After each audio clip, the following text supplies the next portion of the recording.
Hello बच्चों, आज हम बात करने वाले हैं आप जब उंगलियां प्रेस करते हो तो उनमें से कट कट की आवाज़ आखिर क्यों आती है। क्या ऐसा करने से सच में हड्डियां कमज़ोर होती हैं? और इसके ऊपर एक एक्सपेरिमेंट भी हुआ है अप टू 60 ईयर्स, वो भी हम आपके साथ में डिस्कस करने वाले हैं। तो चलिए स्टार्ट करते हैं। क्या आपने कभी उंगलियां चटकाई तो कट कट की आवाज़ आई है? और क्या कभी आपकी दादी या नानी ने आपको डांटा है ऐसा मत करो, हड्डियां कमज़ोर हो जाएंगी? लेकिन रुकिए, अगर उंगलियां चटकाने से हड्डियां कमज़ोर होती तो फिर कुछ लोग रोज़ ही चटकाते हैं, उन्हें कुछ होता क्यों नहीं? क्या उनकी हड्डियां कमज़ोर नहीं होती? और ये आवाज़ आती कहाँ से है? क्या हमारी हड्डियां आपस में टकराती हैं, या फिर अंदर कुछ और ही टूटता है, या फिर इसके पीछे भी कोई साइंस फैक्ट है? क्या हमारे हाथों के अंदर कोई छोटा सा गुब्बारा फूटता है? चलिए आज हम और आप मिलकर इस कटकट के रहस्य को सुलझाते हैं, एक मज़ेदार सफ़र के साथ। एक छोटा सा बच्चा था जिसका नाम था कृष्णा।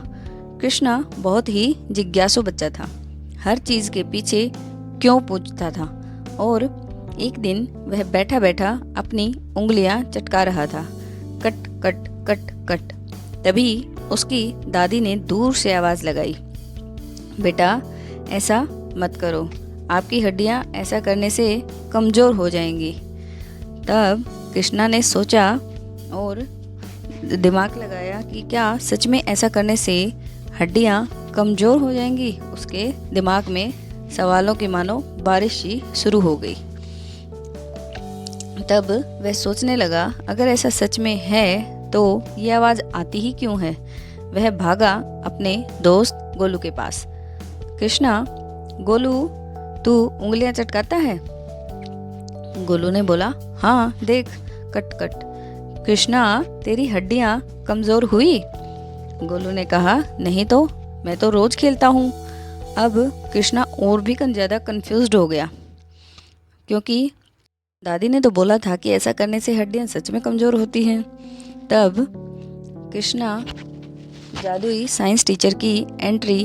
अगले दिन पूरे स्कूल में उनकी साइंस टीचर आई, मिस राधा।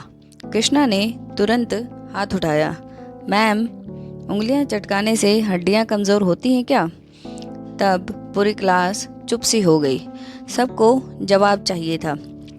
साइंस का जादू। तब उन्होंने सिंपल सी एक्सप्लेनेशन के साथ बच्चों को अच्छे से समझाया। मैम मुस्कुराई और बोली, चलो बच्चों, आज हम अपने शरीर के अंदर की यात्रा करते हैं। तभी एकदम से कृष्णा को ऐसा लगा जैसे वह छोटा होकर अपने हाथों के अंदर चला गया है। तब उसने देखा वहाँ पर थी एक जॉइंट्स की दुनिया। जॉइंट्स मतलब जहाँ पर दोनों हड्डियाँ आपस में जुड़ती हैं और जहाँ से हम अपने हाथ को पैर को हिला सकते हैं, तो उनको ही जॉइंट बोला जाता है। यहाँ पर हड्डियाँ आपस में जुड़ी हुई थी और एक जगह थी जो कि कैप्सूल के आकार की थी, और उसमें भरा हुआ था एक फ्लूइड। फ्लूइड मतलब एक लिक्विड जैसा घी होता है, वैसा ही लिक्विड वहाँ पर था। बच्चों, जहाँ जहाँ से हमारा शरीर मुड़ता है उन्हें ही जॉइंट कहते हैं। उंगलियाँ, घुटने, कंधे, इन सभी जगह पे। और वहाँ पर होता है एक जादुई तेल जिसको बोलते हैं साइनोवियल फ्लूइड।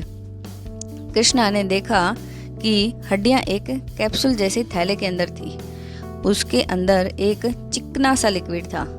मैम बोली, इसे कहते हैं साइनोवियल फ्लूइड।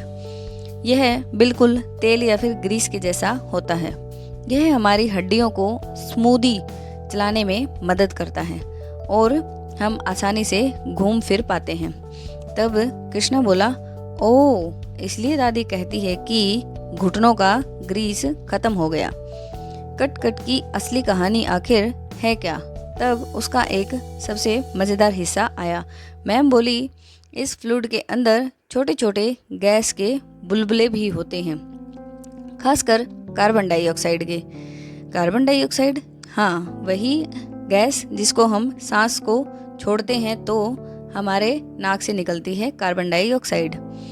जब कृष्णा ने अपनी उंगली को दबाया तब आवाज़ आई, पॉप। एक छोटा सा बुलबुला फूटा और वही आवाज़ आई थी कट कट, यानी कि आवाज़ जो थी वो थी कार्बन डाइऑक्साइड के बुलबुले के फूटने की, ना कि हड्डी के टूटने की। तब एक सवाल और आया कृष्णा के दिमाग में और उसने पूछा, मैम जब दोबारा हम बजाने की कोशिश करते हैं उंगलियों को तब कट कट की आवाज़ क्यों नहीं आती? तब मैम मुस्कुराई और बोली, क्योंकि बुलबुले अब ख़त्म हो गए हैं और नए बुलबुले बनने में लगभग आपके शरीर को 20 मिनट लगते हैं। तभी फिर से आवाज़ आई, चलो एक प्रयोग करते हैं। मैम ने एक कहानी बच्चों को सुनाई। एक डॉक्टर थे, डोनाल्ड अंगर। उन्होंने 60 इयर्स तक एक हाथ की उंगलियां चटकाई, सिर्फ ये देखने के लिए कि क्या इससे सच में हड्डियां कमज़ोर होती हैं, और दूसरे हाथ की उन्होंने कभी नहीं चटकाई। तब दोनों हाथों का एक्सरे किया और रिजल्ट जानकर आप भी हैरान रह जाओगे कि दोनों उंगलियों की हड्डियों में कोई फ़र्क नहीं था, जबकि उन्होंने हर 10 साल में अपनी उंगलियों की हड्डियों की जांच प्रॉपर करवाई। और कृष्णा खुश हो गया। उंगलियां चटकाने से हड्डियां कमज़ोर बिल्कुल नहीं होती हैं, बस आवाज़ गैस के बुलबुलों के फूटने से आती है। लेकिन मैम ने एक वार्निंग भी दी, ज़्यादा आदत बना लेना अच्छा नहीं है, आसपास के लोगों को डिस्टर्ब कर सकता है। तब एक फ़नी मोमेंट था ये। गोलू बोला, तो अब मैं रोज़ कट करूँगा। मैम हंसते हुए बोली, पहले 20 मिनट का वेट करना पड़ेगा, तभी जाके तुम्हारी उंगलियां दोबारा से चटकेंगी। तब कृष्णा घर आया और दादी से बोला, दादी अब मुझे पता है कि ये आवाज़ हड्डियों से नहीं आ रही है, ये आवाज़ तो अंदर के बुलबुलों से आती है। तब दादी ने उसकी तरफ हैरानी से देखा और पूछा, ये कैसे? तो और उसने सारी अपनी कहानी दादी को बताई, हमारे टीचर ने हमें ऐसा ऐसा बताया है। तब दादी बोली, वाह मेरा बच्चा तो साइंटिस्ट बन गया। तब इस कहानी से हमें कंक्लूजन मिलता है कि हर बात जो भी हम सुनते हैं ज़रूरी नहीं है कि वो सच हो।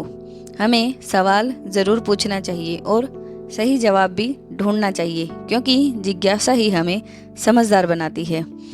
आपको ये कहानी कैसी लगी हमें कमेंट करके ज़रूर बताएं और चैनल को सब्सक्राइब एंड लाइक ज़रूर करें। Thank you, thanks for watching, bye bye, good night.